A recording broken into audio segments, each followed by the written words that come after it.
हमारा चिंतन गीता अध्याय 9 श्लोक 4 पर चल रहा है। प्रभु कह रहे हैं कि समस्त जीवात्मा मुझ में है, मैं उनमें नहीं हूं। इसको हम समझने का प्रयास कर रहे हैं। कल इसको हमने दो दृष्टांत से देखा। एक फिल्म के दृष्टांत से देखा कि जब फिल्म चलती है रंग बिरंगे सीन आते हैं, लेकिन वो सफेद पर्दा नहीं दिखाई देता। सफेद पर्दा अधिष्ठान है और उसमें जो फिल्म हो रही है वो अध्यास है। अधिष्ठान परमात्मा, अध्यास संसार, यूं समझे। और फिर दूसरे दृष्टांत से समझा, रज्जु सर्प न्याय से। वेदांत का बहुत बड़ा सूत्र है, दृष्टांत है कि रज्जु में, रस्सी में सांप का आभास हो रहा है, तो रज्जु में सर्प है, सर्प में रज्जु नहीं है। अब इसको एक तीसरे और दृष्टांत से समझे। जवान लड़की लड़के जोड़े होते हैं, उनको अपनी प्रियतमा का चेहरा इतना सुंदर लगता है, और लगना भी चाहिए, तभी तो प्रेम होगा, तभी वो टिकेगा।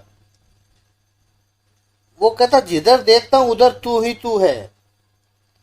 और उसमें भी जब पूर्णिमा की रात्रि हो तो उसके प्रेम में तो बड़ी सी बाढ़ आ जाती है। छत पर बैठा है, आकाश में पूर्ण चंद्र दिखाई पड़ता है। उस पूर्ण चंद्र में भी उस प्रेमी को अपनी प्रेमिका का चेहरा दिखाई पड़ता है। 14वीं का चांद हो या आफताब हो। ऐसे आफताब इस अन्याय नाम नहीं लेना चाहिए, फांसी पर लटका देना चाहिए इसको। हमारी श्रद्धा के 32 टुकड़े कर दिए।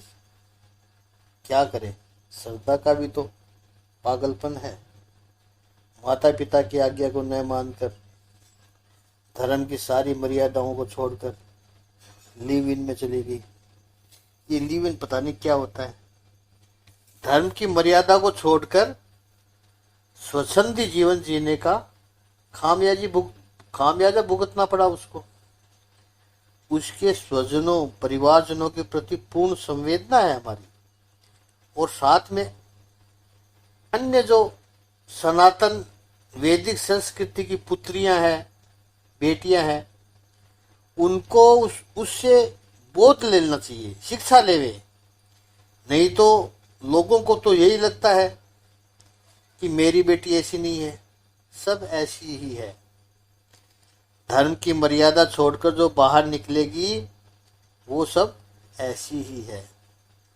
श्रद्धा बेटी की आत्मा को शांति मिले, और आफताब जैसे राक्षस को फांसी से भी यदि कोई बड़ी सजा हो वो मिले। विषयांतर हो गया थोड़ा, लेकिन आवश्यक था, इसलिए करना पड़ा। लेकिन हमारा एक कर्तव्य भी बनता है कि जहाँ समाज को आवश्यकता हो वहाँ रेड सिग्नल दिखाया जाए कि यहाँ रुक जाओ, यहाँ से आगे बढ़ने जैसा कुछ भी नहीं है। तो अधिष्ठान और अध्यास की हम बात कर रहे हैं। प्रेमी को पूर्णिमा के पूर्ण चंद्र में प्रियतमा का चेहरा दिखाई पड़ता है। चंद्र यहाँ पर अधिष्ठान है, प्रियतमा का चेहरा यहाँ पर अध्यास है। चेहरा प्रोजेक्ट हो रहा है चांद पर। अब वो प्रेमी अपनी प्रियतमा का चेहरा आकाश में देख रहा है, तब उसको चांद दिखाई नहीं पड़ता है, चंद्र दिखाई पड़ता है नहीं दिखाई पड़ता है, केवल प्रियतमा का चेहरा ही दिखाई पड़ता है। चौथा दृष्टांत है मरुभूमि का। डेजर्ट में, रण प्रदेश में जब मृग जल दिखाई पड़ता है, मृग मरीचिकाएं दिखाई पड़ती है, तो रणभूमि है, यानी डेजर्ट। बैटलफील्ड नहीं है, रणभूमि बैटलफील्ड को नहीं बोल रहे हम। उसमें मृग जल दिखाई पड़ा, वो रण प्रदेश, वो रेत अधिष्ठान है। और मृग मरीचिका अध्यास है, प्रोजेक्शन है। लेकिन उस मृग मरीचिका के कारण, यानी मृग जल के कारण अधिष्ठान, ऐसी वो रेत गीली नहीं होती है, वो तो सूखी रहती है, क्योंकि वहां पानी है ही नहीं। दिखाई पड़ रहा है पानी है, लेकिन है नहीं। फिल्म देखने जाते हैं तो फिल्म के रंग उस सफेद पर्दे पर चिपकते नहीं है। अधिष्ठान पर अध्यास होता है, अध्यास में अधिष्ठान नहीं होता। परमात्मा एक विशुद्ध अस्तित्व है, प्योर बीइंग, ये परमात्मा है। और उसके ऊपर हमने हमारे अलग अलग प्रोजेक्शन करके संसार बना दिया है। अच्छे बुरे कई प्रकार के हमारे प्रोजेक्शन है। काम, क्रोध, लोभ, मोह, मत्सर, ये फिर ईर्ष्या, द्वेष, अपने लाइक्स एंड डिसलाइक्स, आकर्षण, विकर्षण, कितने प्रकार के हमने प्रोजेक्शन किए हैं। ये सारे प्रोजेक्शन, हमारे प्रोजेक्शन के कारण जो संसार निर्माण हुआ, उसमें ये प्योर बीइंग रूपी परमात्मा नहीं है। ये सब डायलेक्टिक है।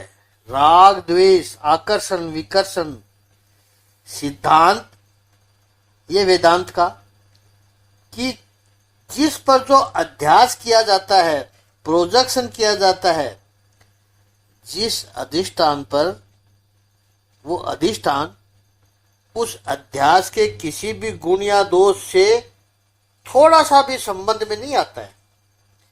आप सफेद पर्दे पर फिल्म देखते हो और फिल्म में जो होली के दृश्य है, सपोज करो, तरह तरह के कलर उड़ाए जा रहे हैं, रंगीन पानी फेंका जा रहा है।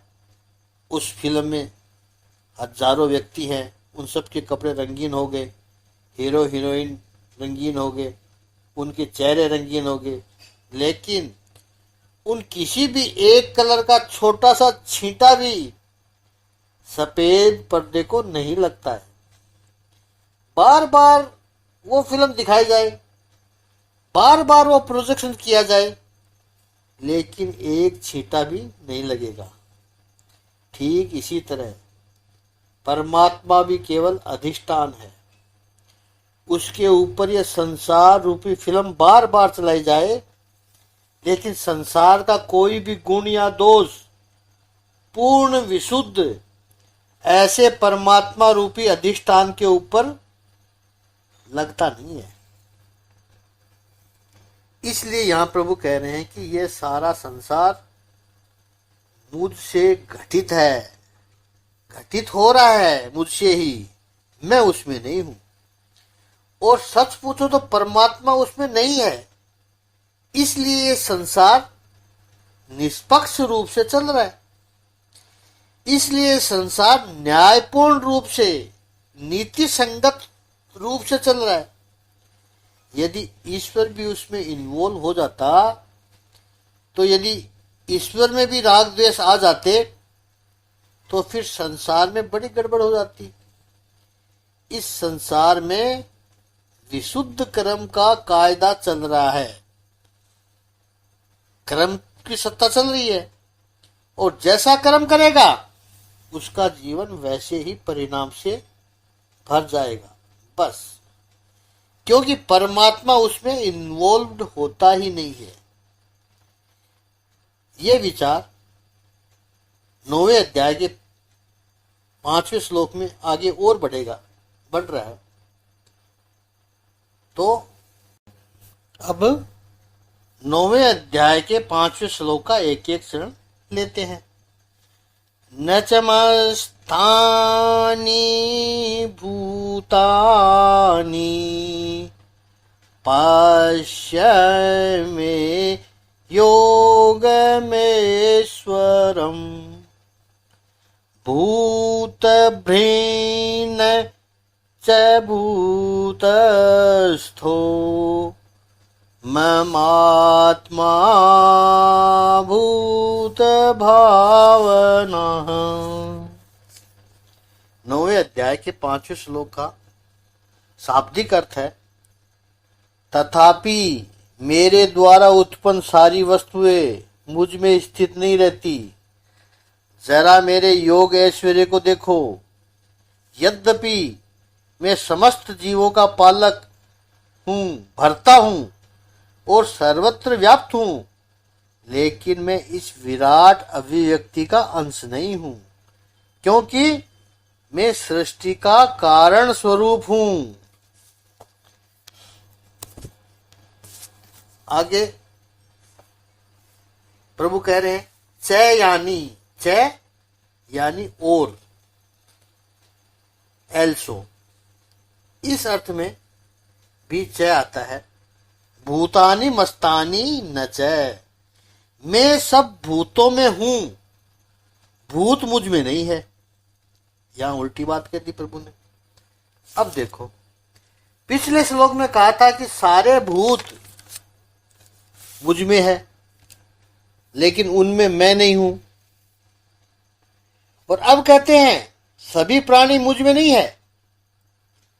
ऐसे पश्य में योग में स्वरम, ऐसा मेरा ऐश्वर्य योग है, ऐसी जो मेरी लीला है उसको अर्जुन तू देख, मेरे प्रभाव को देख।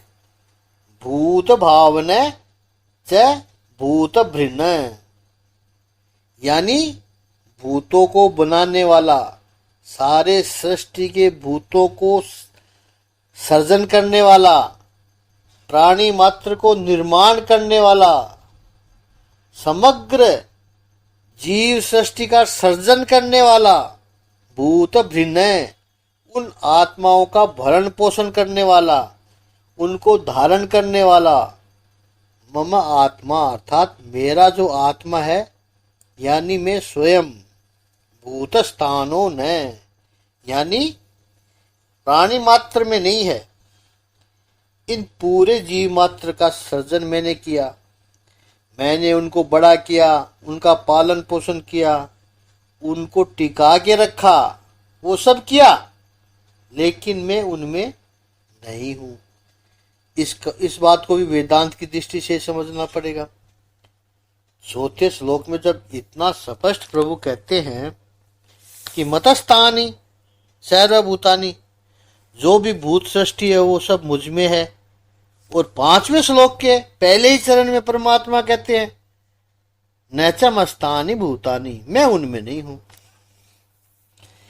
प्रभु अभी तो चौथे श्लोक में आप बोले हैं मतस्थानी सर्वभूतानि, प्राणी मात्र मुझ में है। प्रभु इतनी जल्दी तो हमारे राजनीतिक लोग भी नहीं बदलते हैं, आप इतनी जल्दी बदल गए। ये दोनों बातें कैसे सही हो सकती है प्रभु? इन दोनों पदों में परस्पर विरोध दिखाई पड़ता है, वस्तुतः है नहीं।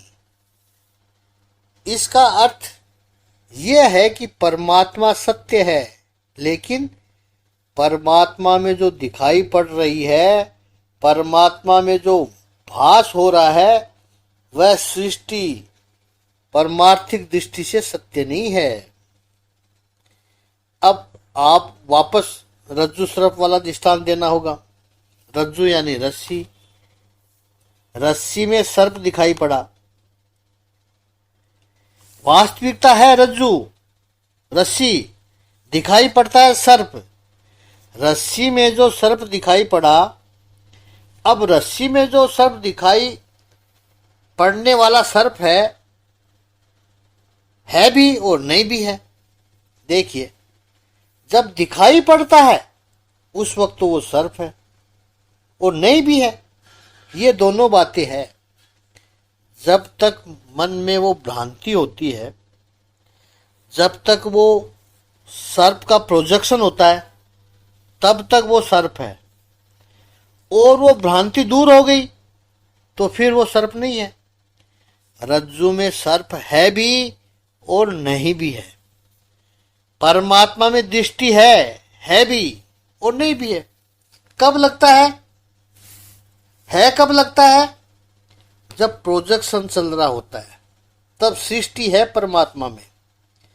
जब फिल्म चल रही है, तब हम यही कहेंगे सब फिल्म है। भगवान में पूरी सृष्टि है। भगवान ने भी कहा है कि मेरी वजह से ही होता है सब कुछ, लेकिन जब फिल्म पूरी हो गई, वापस सफेद पर्दा आ गया, अब देखो कहाँ है फिल्म। तो भगवान यही कह रहे हैं कि फिल्म दिखी भी आपको मुझ में और अब नहीं भी दिख रही है। इस अर्थ में भगवान कहते हैं कि सर्वभूत मुझ में है भी, है इसलिए कि तुम्हें दिखाई पड़ते हैं, नहीं भी है वो परमार्थिक सत्य मुझे पता है, भगवान कह रहे हैं। तो चौथे श्लोक में तीसरे छंद में कहा, मतस्तानी सर्वभूतानि, वो संसार की दृष्टि से कहा है, वो संसार को दिखाई पड़ता है, लेकिन वो जो दिखाई पड़ता है वो मेरी वजह से ही दिखाई पड़ता है, क्योंकि अगर मैं न होता तो वो भी नहीं होता। रस्सी होती ही नहीं तो सांप का भ्रम भी नहीं होता। और परमार्थिक सत्य यही है कि वो है ही नहीं, रस्सी है, सर्प है ही नहीं। दोनों बातें सत्य हैं, इसमें विरोधाभास नहीं है। फिल्म है भी और नहीं भी है। सफेद स्क्रीन के ऊपर दिखाई पड़ने वाला खूबसूरत बगीचा है भी और नहीं भी है।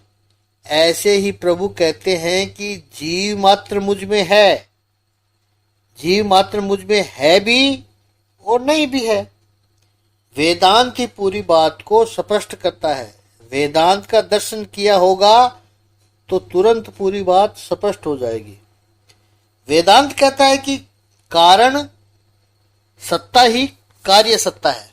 कारण सत्ता यानी द रीजन, कॉज, ईश्वर, वो ही कार्य सत्ता यानी वो ही सृष्टि है। यहां पर किसी की अलग से सत्ता नहीं है, पृथक सत्ता नहीं है। इसलिए भगवान कहते हैं ये जो दिखाई पड़ता है वो भी मेरी वजह से ही दिखाई पड़ता है। दूसरा कारण और भी है, उसको हम कल समझेंगे, तब ये बात और समझ में आएगी और स्पष्टता से समझ में आएगी। लेकिन इसको थोड़ा सा गौर से समझना पड़ेगा। हो सकता है बार बार वीडियो सुनना पड़े तब बात समझ में आए। आज इतना ही। ओम श्री सच्चिदानंद भगवान की जय। ओम श्री आनंद कंद भगवान की जय।